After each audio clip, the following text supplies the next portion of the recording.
Buenos días, buenas tardes, buenas noches, depende en qué momento están ustedes mirando este video. Y pues quiero decirles que hoy terminamos, Dios mediante, esto que hemos comenzado pues desde hace mucho, pero específicamente desde el pasado mes de septiembre comencé a hablarles de 4 principios para tener éxito en el ministerio. Y lo primero que mencioné fue enfocar el cimiento. Y el cimiento es el Señor Jesucristo. Después hablamos de enfocar la comisión. Y la comisión es hacer discípulos. En tercer lugar, hablamos de enfocar el camino. Y el camino es enseñarles que guarden todas las cosas que el Señor ha mandado. O sea, enseñarles la palabra de Dios. Y en cuarto lugar, enfocar una consecuencia.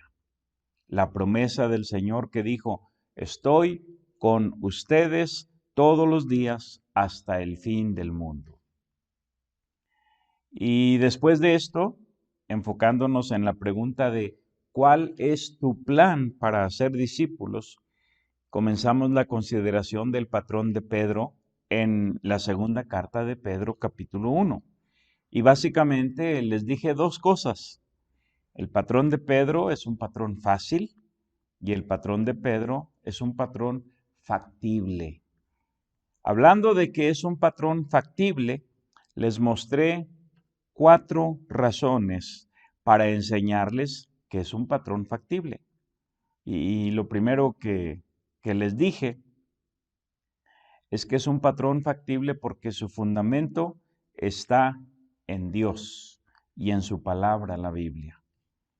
Esto siempre lo consideramos en 2 de Pedro, en el capítulo 1. Y también, en segundo lugar, les dije que es un patrón factible porque su función es dinámica. Y para ilustrarles la función dinámica del patrón de Pedro, comparamos las 7 cosas que Pedro nos dice que debemos añadirle a nuestra fe con las 7 etapas del crecimiento físico. De esta manera, Pedro habla de añadir a nuestra fe virtud. Lo ilustramos con un bebé. Añadir a la virtud conocimiento y lo ilustramos con la etapa de la niñez. Añadir al conocimiento dominio propio y esto lo ilustramos con la etapa de la adolescencia. Añadir al dominio propio paciencia y la ilustramos con la etapa de la juventud. Añadir a la paciencia piedad y esto lo ilustramos con el momento en que el joven se convierte en papá y entonces tiene nuevas responsabilidades.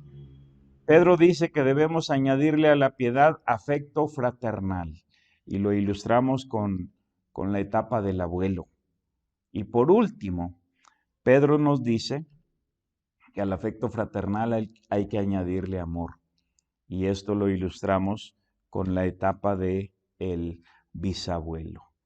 Y así fue como ilustramos las 7 cosas que Pedro nos dice que debemos añadirle a nuestra fe.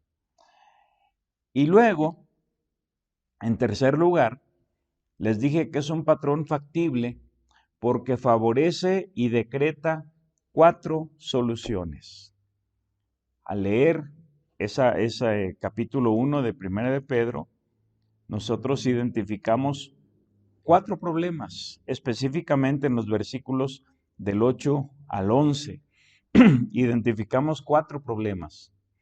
Falta de fruto, falta de visión, falta de memoria y falta de victoria y fidelidad. Esos fueron los 4 problemas. Pero de los 4 problemas que identificamos la ocasión anterior, solo vimos la solución de uno, la falta de fruto. Y para la falta de fruto, la solución que Pedro propone son estas cosas De hecho, les dejé el pasaje escrito allí en la diapositiva, Segunda de Pedro capítulo 1, versículos 8 y 9, que dice, porque si estas cosas están en vosotros y abundan, no os dejarán estar ociosos ni sin fruto en cuanto al conocimiento de nuestro Señor Jesucristo. Entonces, ¿cuál es la solución para la falta de fruto? Estas cosas. ¿Cuáles cosas? Las 7 cosas que Pedro propone en su plan para hacer discípulos, en los versículos 5 al 7.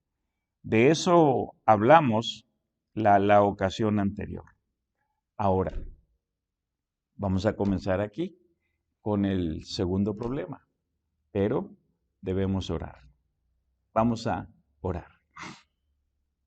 Dios, en el nombre de tu Hijo Jesucristo, queremos darte gracias por esta nueva oportunidad de tomar tu palabra, de aprovechar estos medios del Internet, el Facebook, el YouTube y cualquier otro medio para compartir tu palabra, no solo con nuestra iglesia acá en Saltillo, sino con tus hijos en cualquier lugar. Gracias por aquellos que nos siguen semana a semana, que tú edifiques sus vidas, que puedan crecer y aplicar los principios bíblicos a sus vidas y a sus iglesias, porque no son inventos nuestros, no son cosas nuestras, son principios que están en tu palabra, que hemos aprendido, que hemos adaptado y Señor, que tú has usado para dar fruto en nuestras vidas. Gracias Dios. Bendice a cada persona que está atendiendo a esta enseñanza por medio del video. En el nombre de Jesucristo. Amén. Muy bien. Vamos a enfocar el segundo problema. Y el segundo problema es la falta de visión. La falta de visión.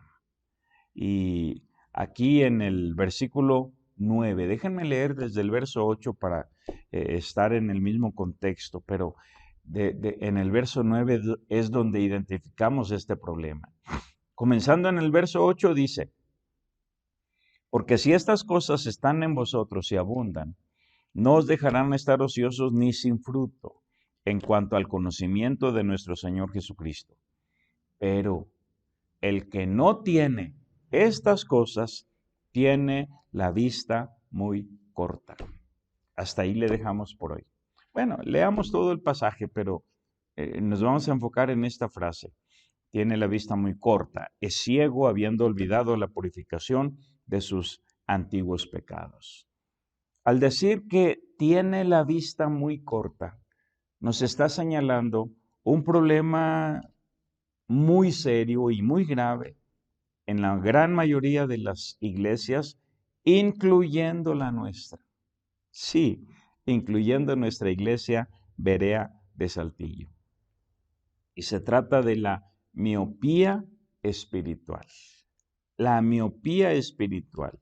Y en realidad, Pedro nos está hablando de 2 problemas relacionados con la visión. La vista corta y la ceguera.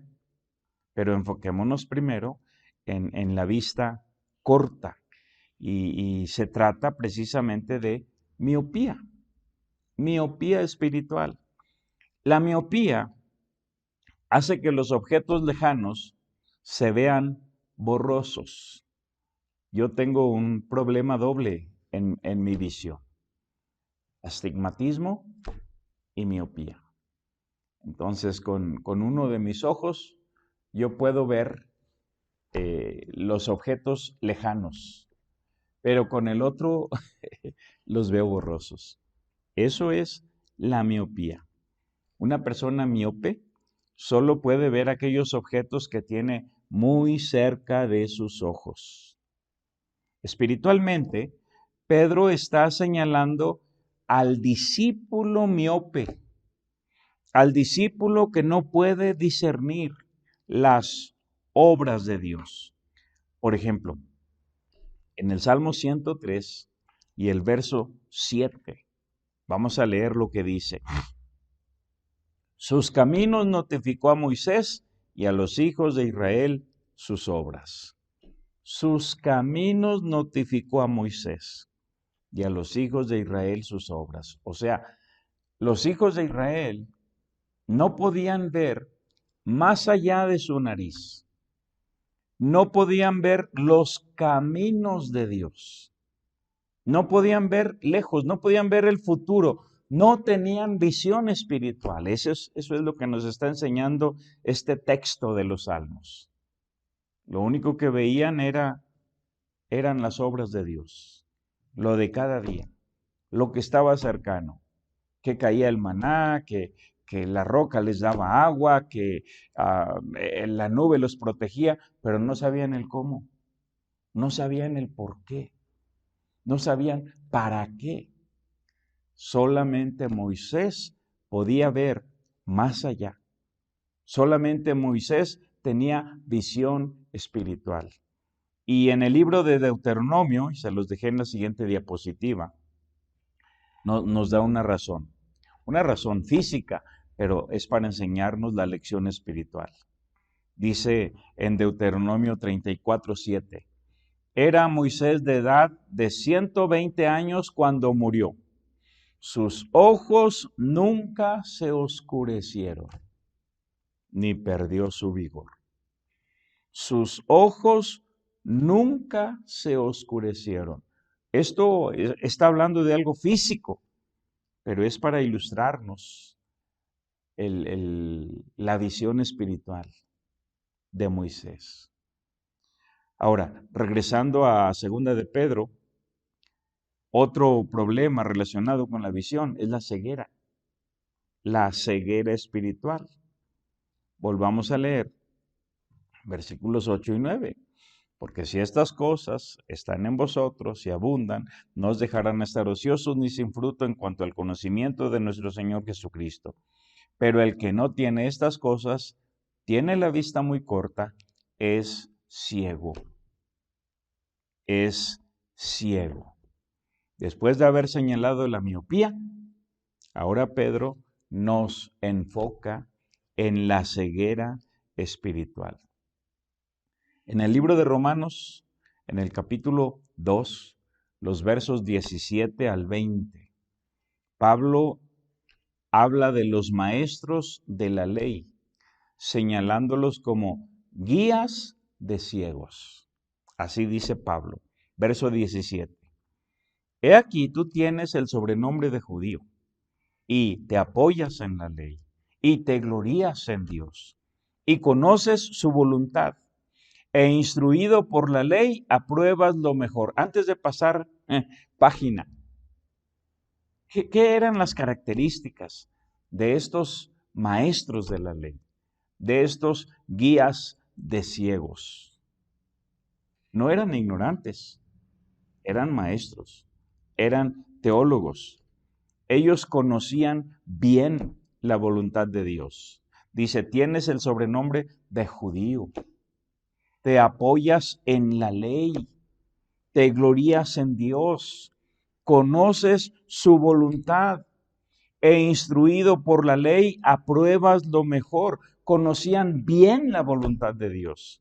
Eran personas altamente instruidas por la ley. Ahora el versículo que sigue dice, y confías en que eres guía de los ciegos, luz de los que están en tinieblas, instructor de los indoctos, maestro de niños, que tienes en la ley la forma de la ciencia y de la verdad. Ellos se sabían guías de los ciegos. ¿Saben cuál era el problema o la razón de la ceguera de estas personas? Les hacían falta estas cosas.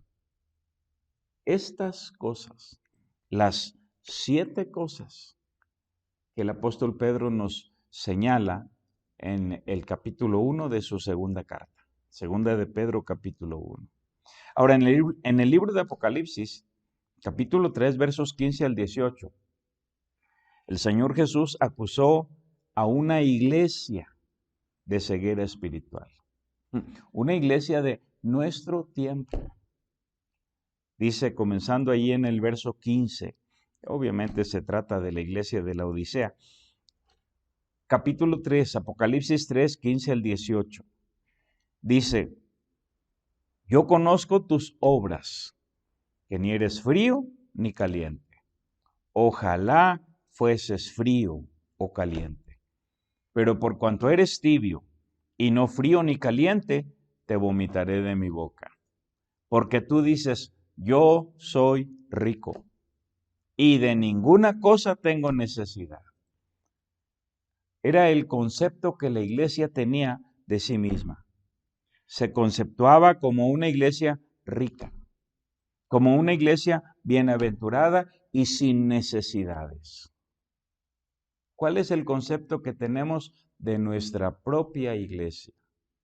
Una iglesia misionera, una iglesia que ofrenda, una iglesia que envía misioneros. Muy bien. ¿Qué dijo el Señor de esta iglesia que estamos leyendo en Apocalipsis? Sigo leyendo el verso 17.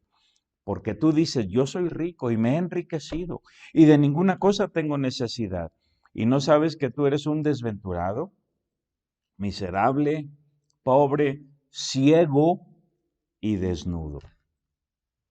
Por tanto, yo te aconsejo que de mí compres oro refinado en fuego, para que seas rico, y vestiduras blancas para vestirte. El Señor tiene oro refinado en fuego, y Él ofrece el oro más puro. O sea, la solución a nuestros problemas, a nuestra necesidad, a nuestra pobreza espiritual, a nuestra ceguera, a nuestra desnudez, la solución a todo eso está en el Señor. Este verso 18 dice que el Señor Jesús tiene el oro más puro. Dice que el Señor tiene las vestiduras más blancas. Y tiene el Señor estas cosas para corregir el problema de la visión espiritual. Déjenme terminar la lectura de este verso 18. Por tanto, yo te aconsejo que de mí compres oro refinado en fuego para que seas rico, y vestiduras blancas para vestirte, y que no se descubra la vergüenza de tu desnudez, y unge tus ojos con colirio para que veas. Perdón. ¿Cuál es la solución que Pedro propone? Pedro propone que la solución para la miopía y la solución para la ceguera son estas cosas. Regresando a 2 de Pedro, capítulo 1, verso 9, pero el que no tiene estas cosas tiene la vista muy corta, es ciego, habiendo olvidado la purificación de sus antiguos pecados. Esa es la solución. Ahora, ¿cuánta importancia tiene la visión? Pedro habla de miopía, Pedro habla de ceguera. ¿Por qué es importante la visión espiritual? En el libro de Proverbios, capítulo 29 y el verso 18, dice, sin profecía el pueblo se desenfrena, mas el que guarda la ley es bienaventurado. Ahora, quiero mostrarles que la palabra profecía está hablando de visión.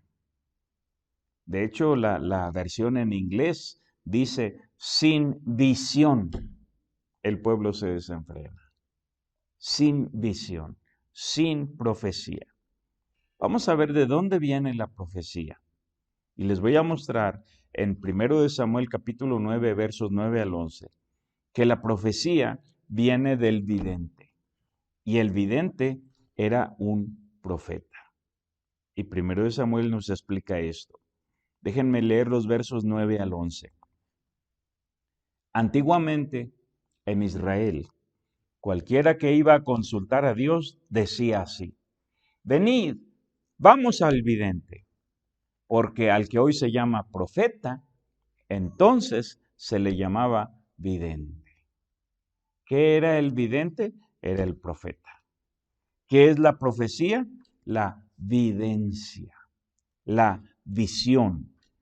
Dice el versículo 10 y 11. Dijo entonces Saúl a su criado: dices bien, anda, vamos. Y fueron a la ciudad donde estaba el varón de Dios. Obviamente ese varón de Dios era Samuel, el profeta Samuel. Y cuando subían por la cuesta de la ciudad, hallaron a unas doncellas que salían por agua, a las cuales dijeron: ¿está en este lugar el vidente? ¿Está en este lugar el vidente? Entonces, el vidente era el profeta. Vamos a leer los versos 18 y 19 en el mismo capítulo 9. Estamos en 1 Samuel capítulo 9. Dice el verso 18 y 19. Acercándose pues Saúl a Samuel en medio de la puerta, le dijo: te ruego que me enseñes dónde está la casa del vidente. Y Samuel respondió a Saúl diciendo: yo soy el vidente. Sube delante de mí al lugar alto y come hoy conmigo, y por la mañana te despacharé y te descubriré todo lo que está en tu corazón. Pero noten la respuesta en el verso 19. Yo soy el vidente. Entonces, ¿de dónde viene la visión? La visión viene del vidente, del profeta. Por eso Proverbios dice: sin profecía el pueblo se desenfrena.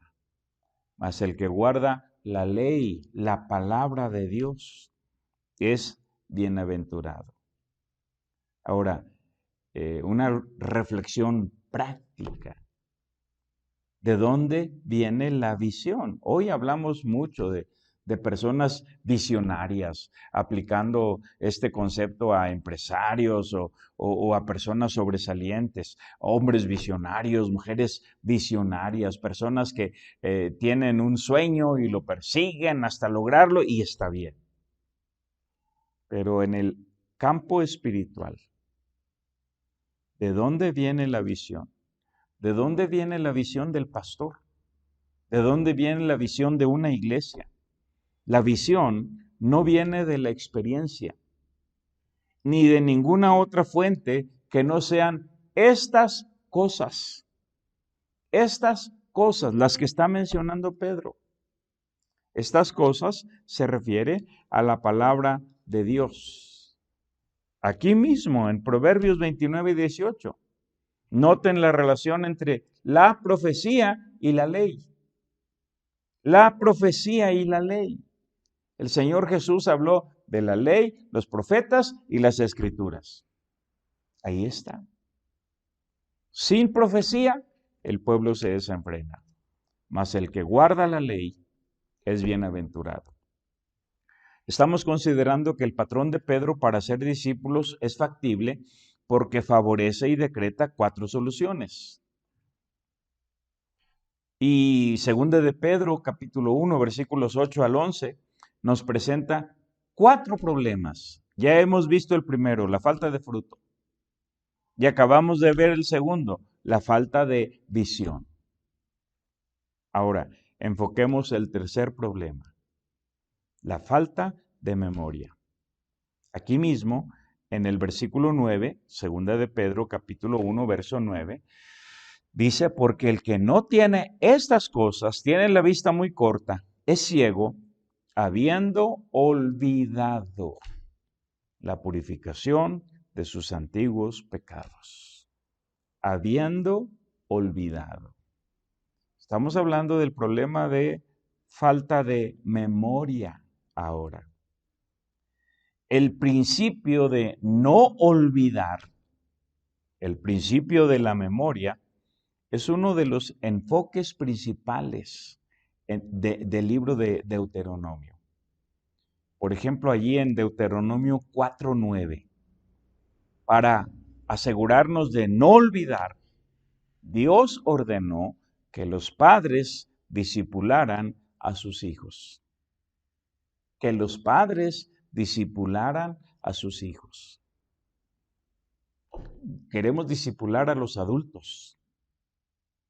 Probablemente hacemos algo con los jóvenes, pero la responsabilidad de discipular a los niños en realidad es responsabilidad de los padres. Miren cómo dice específicamente Deuteronomio 4:9. Por tanto, guárdate y guarda tu alma con diligencia para que no te olvides de las cosas que tus ojos han visto, ni se aparten de tu corazón todos los días de tu vida. Antes bien, las enseñarás a tus hijos y a los hijos de tus hijos, para que no te olvides y para que tus niños no lo olviden. Tu responsabilidad es enseñarles. ¿Cuánto tiempo vienen a la escuela dominical? 1 hora. 1 hora solamente. Y están el resto de la semana en tu casa contigo y en la escuela. Y en la escuela se enfrentan al mundo. De manera que es responsabilidad de los padres discipular a los hijos. Por ejemplo, en Deuteronomio capítulo 6, versículos 12 y 13, tenemos un principio que el Señor Jesús usó en su vida personal. Jesús pudo vencer la tentación porque supo recordar las palabras de Dios. Miren cómo dice Deuteronomio y ustedes van a identificar el principio. Dice Deuteronomio capítulo 6, versículos 12 y 13. Cuídate de no olvidarte de Jehová, que te sacó de la tierra de Egipto de casa de servidumbre. A Jehová tu Dios temerás, y a él solo servirás, y por su nombre jurarás. Si ustedes comparan la Escritura con la Escritura, este pasaje de Deuteronomio con Mateo capítulo 4 o Lucas capítulo 4, cuando el diablo llegó para tentar al Señor, el Señor dio esta respuesta. A Jehová tu Dios adorarás, y a él solo servirás. El diablo le mostró todos los reinos del mundo y le dijo, todo esto te daré si postrado me adorares. Y el Señor supo recordar esta palabra. Y así fue como venció la tentación. Si ustedes, padres, cumplen su responsabilidad de discipular a sus niños, de enseñarles la palabra de Dios, cuando lleguen los problemas, las pruebas, las adversidades a su vida, ellos van a recordar lo que hay en su mente y en su corazón. Un pasaje más en Deuteronomio, ahora en el capítulo 32, y aquí pues lo triste es que nos muestra que al final de todo, Israel se olvidó de Dios. Dice Deuteronomio 32, 18, de la roca que te creó, te olvidaste. Te has olvidado de Dios, tu Creador. Qué triste. Pero eso es lo mismo que pasa, que ha pasado y que pasa, que sucede en nuestras iglesias, incluyendo la nuestra, obviamente, incluyendo la nuestra. Ustedes tienen hijos ya de 30, 40 años, que cuando eran niños, cuando eran adolescentes, aquí estaban en la iglesia. Venían a las escuelitas bíblicas, estaban en la escuela dominical, iban a los campamentos de niños, campamentos de jóvenes, etc. ¿Y dónde están hoy? ¿Dónde están hoy? A veces las maestras de la escuela dominical llegaban y decían, hermana, deja que su niño vaya con nosotros a la clase. No, aquí déjelo conmigo. Y así se acostumbró el niño a quedarse contigo en la banca. Y ahora que ya es adulto, no va ni a esta ni a ninguna iglesia. No buscan a Dios. Qué triste. Qué triste. Pero ahora ustedes ya son abuelos y tienen nietos. Ojalá que sepan imponer su voluntad y enseñarle a esos nietos la palabra de nuestro Dios. El libro de Oseas, capítulo 4, versículo 6, señala consecuencias terribles de olvidar las cosas de Dios. Dice en Oseas 4:6, mi pueblo fue destruido porque le faltó conocimiento. Por cuanto desechaste el conocimiento, yo te echaré del sacerdocio. Y porque olvidaste la ley de tu Dios, también yo me olvidaré de tus hijos. Sin palabras. Porque olvidaste la ley de tu Dios, también yo me olvidaré de tus hijos. El cumplimiento literal de esta sentencia se vio durante los 70 años de cautiverio en Babilonia. Pero antes de eso, mucho antes de eso, Segundo de Crónicas, capítulo 15, nos habla también de consecuencias terribles por haber olvidado la palabra de Dios. Dice, comenzando aquí en el verso 3, Segundo de Crónicas, capítulo 15, versículos 3 al 5, dice de esta manera: muchos días ha estado Israel sin verdadero Dios y sin sacerdote que enseñara y sin ley. Y sin ley, sin la palabra. Verso 4. Pero, y este es un pero que sí vale. Pero cuando en su tribulación se convirtieron a Jehová, Dios de Israel, y le buscaron, Él fue hallado de ellos. La solución, conviértete. Sí, yo sé que ya eres salvo. Yo sé que ya tienes vida eterna, que tienes tu boletito asegurado para ir al cielo, está bien. No estoy hablando de eso. Estamos hablando de cómo el pueblo de Dios, el pueblo escogido por Dios, se olvidó de Dios y se olvidó de su palabra. Pero cuando se convirtieron a Jehová y le buscaron, Él fue hallado de ellos y se aplica de la misma manera para nosotros. Ahora, noten el verso 5. En aquellos tiempos, cuando se olvidaron de Dios, cuando se olvidaron de la palabra de Dios, no hubo paz ni para el que entraba ni para el que salía, sino muchas aflicciones sobre todos los habitantes de la tierra. No hubo paz. Estamos hablando de consecuencias por olvidar la palabra de Dios. Veamos algo positivo. Consecuencias de no olvidar. Consecuencias de recordar, podríamos decir.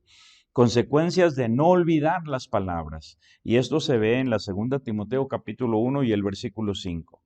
Aquí tenemos el ejemplo de dos mujeres, Loida y Eunice, las cuales no olvidaron. Y el resultado fue la vida de Timoteo. Miren cómo dice específicamente: trayendo a la memoria la fe no fingida que hay en ti, la cual habitó primero en tu abuela Loida y en tu madre Eunice, y estoy seguro que en ti también. Pero qué interesante que Pablo dice, trayendo a la memoria, trayendo a la memoria. O sea, estas señoras, Loida y Eunice, la abuela y la mamá, respectivamente, de Timoteo, supieron recordar las palabras. Loida le transmitió estas palabras a su hija Eunice, y Eunice le transmitió estas palabras a su hijo Timoteo. Ahí está el resultado. Timoteo llegó a ser un hombre de Dios.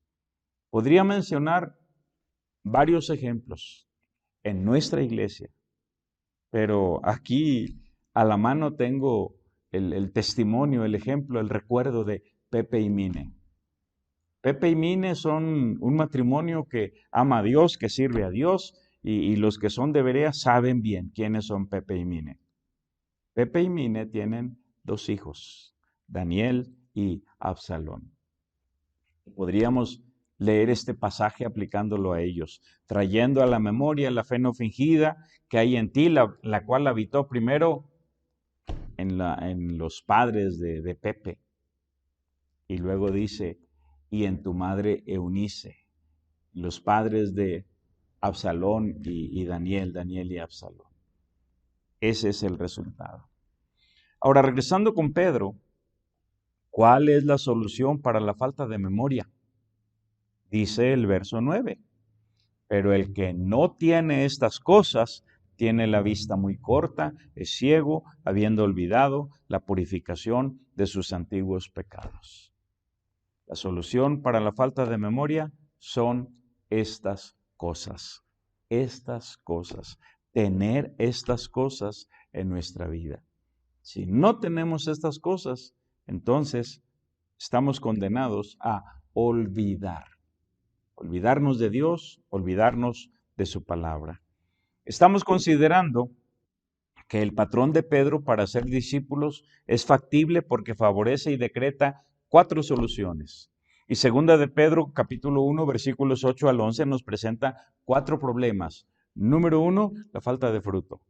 ¿Cuál es la solución? Estas cosas. Número 2, la falta de visión.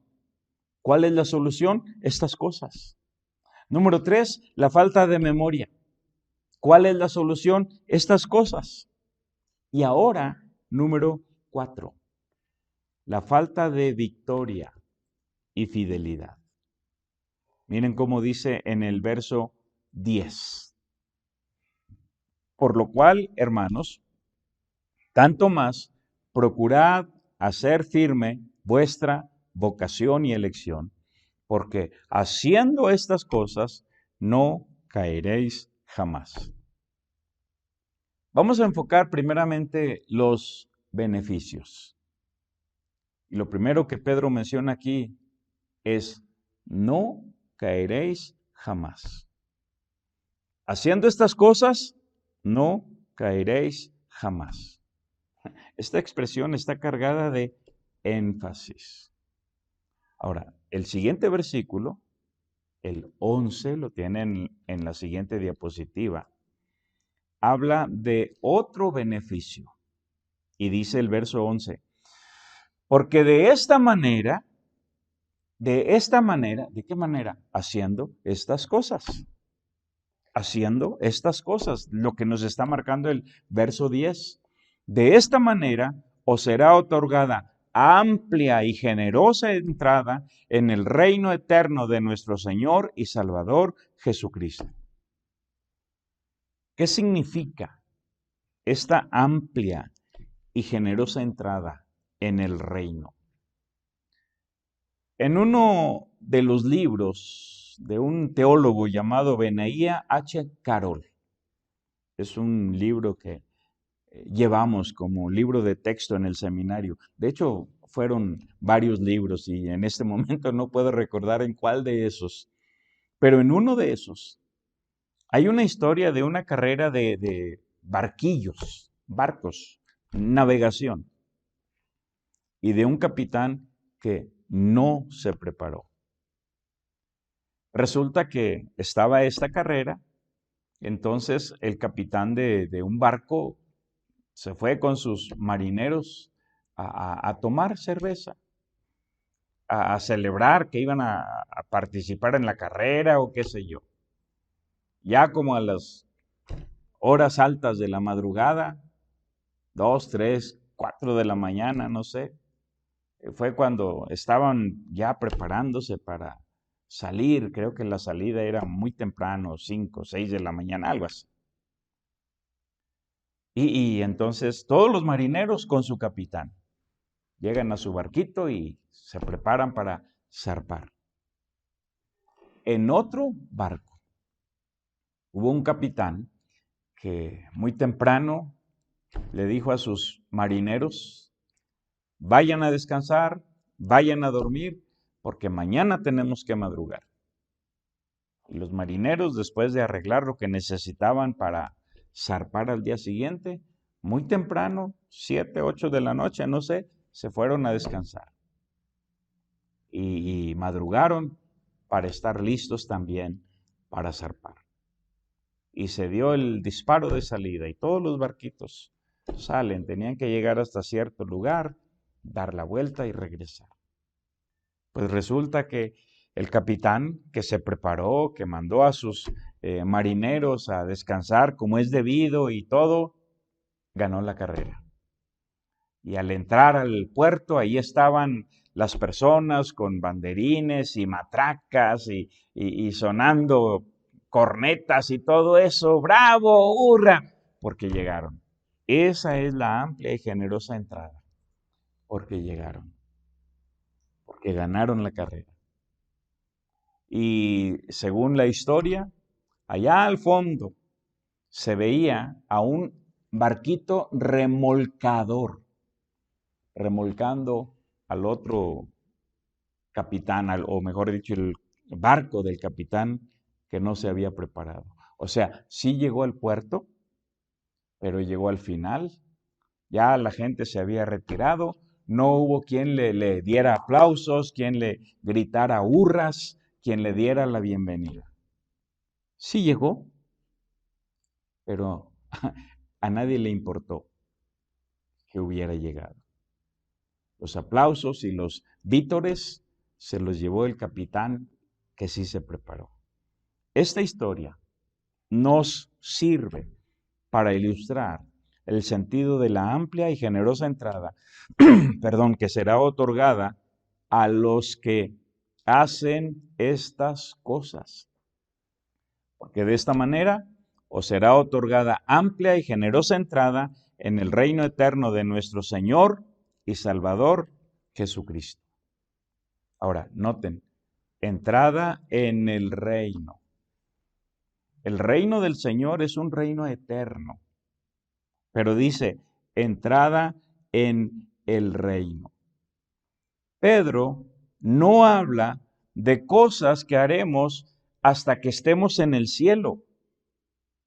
Pedro está enfocándose en cosas que debemos hacer hoy, ya, en la actualidad. Añadir a nuestra fe virtud, añadir a la virtud conocimiento, añadir al conocimiento dominio propio, añadir al dominio propio paciencia, añadir a la paciencia piedad, añadir a la piedad afecto fraternal y al afecto fraternal amor. Son cosas que tenemos que hacer hoy, ya, en la actualidad. Y de la misma manera, el Señor puede otorgarte hoy una amplia y generosa entrada en su reino. ¿Qué estás haciendo por expandir el reino de Dios? ¿Qué estás haciendo por la misión de Dios? ¿Cómo podemos apropiarnos de estos beneficios hoy? Hoy. Bueno, vamos a continuar en 2 de Pedro capítulo 1 y vamos a enfocar las frases adverbiales, específicamente 2 frases adverbiales. Noten en el verso 10, por lo cual. Esa es una frase adverbial. O sea, por lo cual indica que si estas cosas están en nosotros y abundan, no nos dejarán estar ociosos ni sin fruto en cuanto al conocimiento de nuestro Señor Jesucristo. Por lo cual también indica que por haber recuperado la agudeza visual, la visión espiritual, visión 20/20 espiritualmente. De manera que si tenemos el fruto del conocimiento de Cristo, como lo explicaba la ocasión anterior, y si tenemos la visión espiritual, el siguiente versículo dice, la siguiente frase, por lo cual, hermanos, tanto más, procurad hacer firme vuestra vocación y elección. No está hablando de salvación, está hablando a los que ya somos salvos.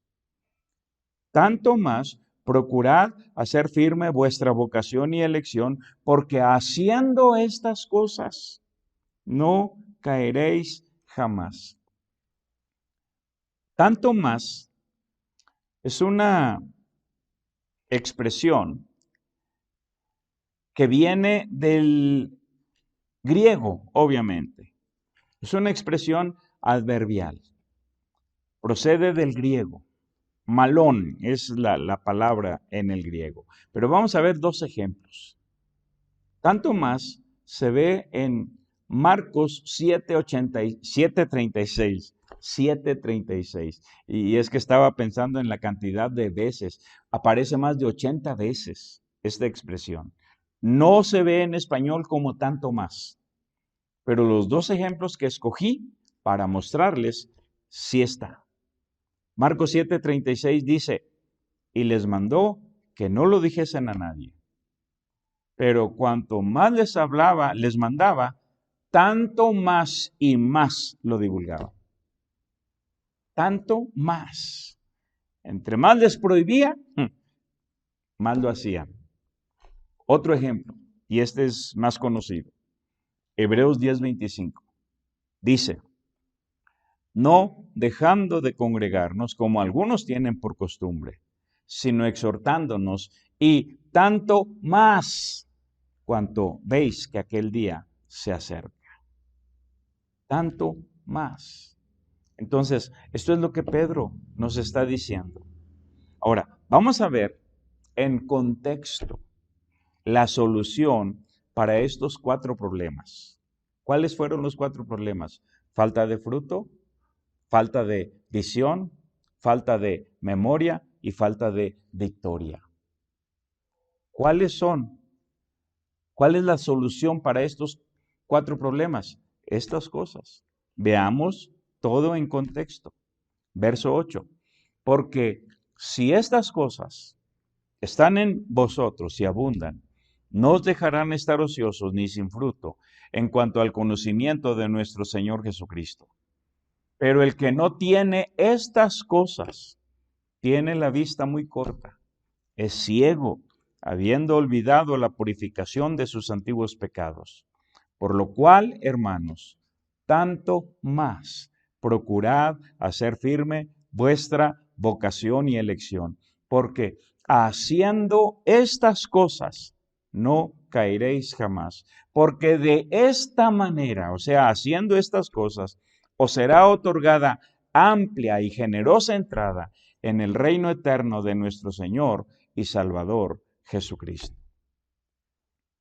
Hemos considerado que el patrón de Pedro para ser discípulos es factible, porque favorece y decreta 4 soluciones.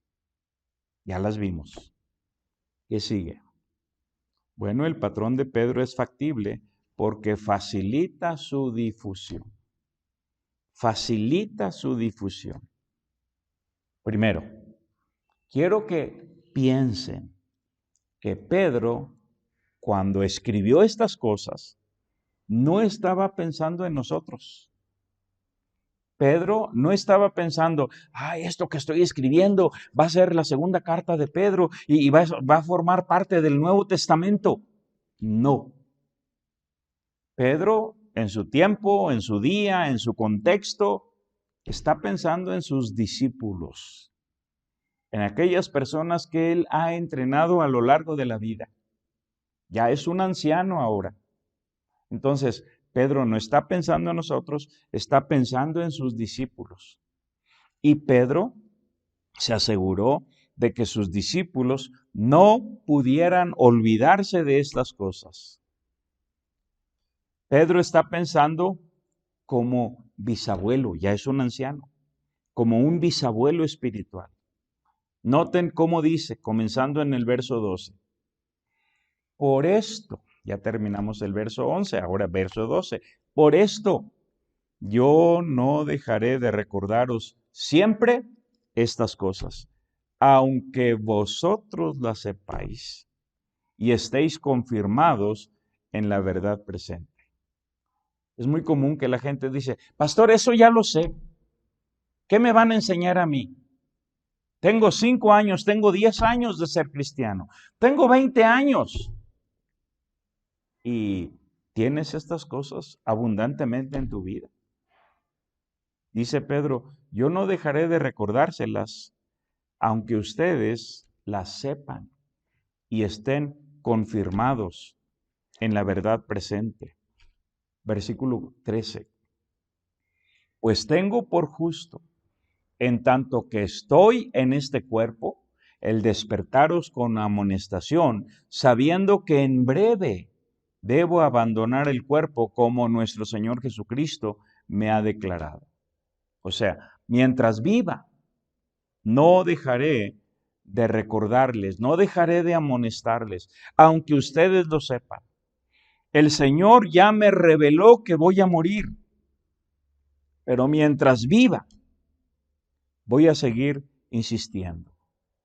Y noten cómo dice en el verso 14, también yo procuraré con diligencia que después de mi partida vosotros podáis en todo momento tener memoria de estas cosas. O sea, Pedro no está pensando en nosotros, está pensando en sus discípulos y por esa razón les dejó esta carta para que ellos pudieran recordar en todo momento, volver al escrito. Pero el Señor Jesús se aseguró de que nosotros en el siglo XXI tampoco olvidáramos estas cosas. Y por esa razón el Espíritu Santo incluyó las palabras de Pedro en el canon de las Escrituras. Por eso forman parte de lo que es el Nuevo Testamento. Porque el Señor consideró, que el plan de Pedro debería quedar escrito sin cambiarle ni una coma. Conocen la frase, ¿verdad? Tenemos las cartas de Pedro. De manera que el plan de Pedro es la palabra de Dios, no el plan que nosotros hemos adaptado. Les dije que Pedro habla de 7 cosas y nosotros hemos adaptado el nivel del arrepentimiento, el nivel de la iluminación, el nivel de la participación en el ministerio, el nivel del entrenamiento de liderazgo, el nivel de la responsabilidad del liderazgo, el nivel de la visión mundial, etc. Perdón, ese no es el plan de Pedro. Por estudiar el plan de Pedro, hemos adaptado de esta manera. Pero el Señor nos dejó el plan de Pedro. Para que no lo olvidáramos, nos lo dejó por escrito. Además, el Señor pretende que con este plan seamos persistentes. Miren otra vez el verso 15, no nos hemos cambiado de aquí. También yo procuraré con diligencia que después de mi partida, vosotros podáis en todo momento tener memoria de estas cosas. Como ya les dije, Pedro no está pensando en nosotros, sino en sus discípulos. Y por eso les dejó por escrito su plan para discipular. Pero el Señor sí pensó en nosotros. Y por eso permitió que el plan de Pedro quedara escrito para la eternidad. O sea, esta fue la decisión del Señor Jesús. Y aquí una observación para reflexionar simplemente. ¿Qué tan relevantes son nuestras obras? ¿Qué tan relevante es lo que hacemos cuando ministramos las cosas de Dios? Con esta acción de Pedro, dejarnos su plan por escrito, el Señor quiere evitarnos la procrastinación. Y ahí les dejé una imagen. Procrastinación. Esto quiere decir aplazar las cosas, dejarlas para otra ocasión. O sea, no ignoramos cuál es el plan, no ignoramos cuál es la tarea de hacer discípulos, pero luego lo hago.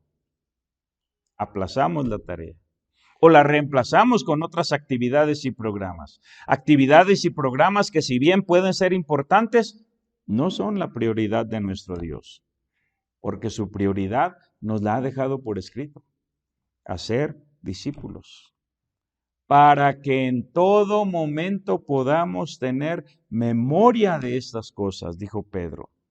Hay un dicho que reza: la memoria es el libro de los tontos, porque nuestra tendencia es olvidar o procrastinar. En nuestra casa, mi esposa acuñó desde que nuestros hijos eran niños la frase: después es nunca. Después es nunca. La memoria es el libro de los tontos. Hay otro dicho que dice: si tu memoria te falla, haz una memoria de papel. Y eso es precisamente lo que Pedro hizo, una memoria de papel.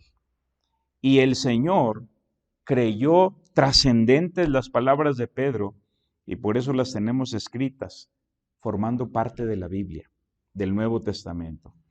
Ahora sabemos que el patrón de Pedro para hacer discípulos consiste de 7 cosas que debemos añadirle a nuestra fe. Sabemos que el patrón de Pedro para ser discípulos es fácil, porque Pedro no era un teólogo, sino un sencillo pescador, porque lo aprendió en la práctica, porque está en la Biblia, pero no solo en las cartas de Pedro, sino en toda la Biblia. El plan lo pueden ver en toda la Biblia. También sabemos que su plan es factible, porque el plan de Pedro tiene su fundamento en Dios y en su palabra, la Biblia, porque su función es dinámica, implica un proceso dinámico de crecimiento, porque favorece y decreta 4 soluciones. Y sabemos que el plan de Pedro es factible porque facilita su difusión. Nos lo dejó por escrito. Y ahora no me resta más que decirles las palabras de 2 Timoteo 2:7 que tienen aquí en la pantalla. Considera lo que digo, y el Señor te dé entendimiento en todo.